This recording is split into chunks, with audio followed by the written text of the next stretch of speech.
Varahi సిల్క్స్లో present ఇప్పుడు మీరు చూస్తున్నటువంటి ఈ శారీ వచ్చేసి కంచిపట్టు శారీ అండి, pure Kanchipattu sari and total heavy sari అని చెప్పొచ్చు. మంచి బ్రైడల్ కలెక్షన్, రిసెప్షన్స్కి, పెళ్ళిళ్ళకి ఇది చాలా బాగా సూట్ అవుతుందని చెప్పాలి.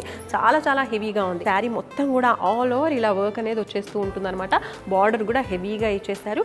ఈ బార్డర్లో కూడా మీరు చూసినట్లయితే total stone work, embroidery work వచ్చింది. దాంతోపాటు మనకి స్టోన్స్ అనేవి వచ్చేసాయి అనమాట. టూ సైడ్స్ కూడా ఇలానే బార్డర్ అనేది హెవీగా వస్తూ ఉంటుంది. శారీకి తగ్గట్టుగానే మనకి పళ్ళు కూడా చాలా హెవీగా ఇచ్చారండి. అండ్ ఇది కొంచెం వెయిట్ కూడా ఎక్కువగానే ఉంటుంది బికాస్ స్టోన్ వర్క్ కాబట్టి. ఈ ప్యూర్ కంచుపట్టు శారీకి బ్లౌజ్ కూడా చాలా బాగా ఇచ్చేసారండి. సో ఈ బ్లౌజ్ చూడండి ఎంత బాగుందో. ఇందులో ఇంకా కొన్ని మంచి కలర్స్ కూడా ఉన్నాయి, చూసేద్దాం. ఇప్పుడు మీరు చూస్తున్నారు పర్పుల్ కలర్, చాలా బాగుందండి. వర్క్ అనేది చాలా చక్కగా ఇచ్చేసారు. ఇక్కడ వచ్చేసి మనకి ఫ్లవర్ ప్యాటర్న్ అనేది వచ్చేసింది శారీలో, గోల్డెన్ జరీతో వచ్చేస్తుంది. అండ్ నెక్స్ట్ బార్డర్ అనేది ఇలా వచ్చింది. బార్డర్ కూడా కొంచెం డిఫరెన్స్ అనేది ఉందండి ఇందులో డిజైన్లో. ఇది రాయల్ బ్లూ కలర్ శారీ అండి, కంచిపట్టులో హెవీ వర్క్తో వచ్చినటువంటి మరో బ్యూటిఫుల్ శారీ. అండ్ ఇక్కడ ప్యాటర్న్ మీరు చూడొచ్చు, చిన్న చిన్న బుటీస్ అనేవి ఇచ్చేసారు శారీ అంతా కూడా.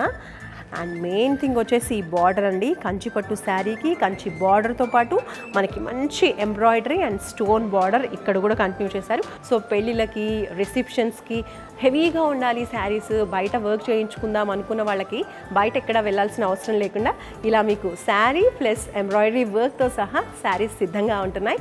ఇవే కాకుండా ఇంకా బోల్డ్ అని కలెక్షన్స్ వారాహి సిల్క్స్లో మీకోసం సిద్ధంగా ఉన్నాయండి. సో లేట్ చేయకుండా మంచి మంచి కలెక్షన్స్ని మిస్ చేసుకోవద్దు అనుకుంటే తొందరగా Varahi silks, Jubilee hills, Kukatpally, Patny centre, అలాగే నెల్లూరులో కూడా బ్రాంచెస్ ఉన్నాయి కాబట్టి మీకు దగ్గరలో ఉన్న బ్రాంచ్కి తొందరగా విజిట్ చేసేయండి. సౌత్ ఇండియాలోనే బిగ్గెస్ట్ సారీ స్టోర్ మన వారాహి సిల్క్స్ మన విజయవాడ ఎంజీ రోడ్లో ప్రారంభం.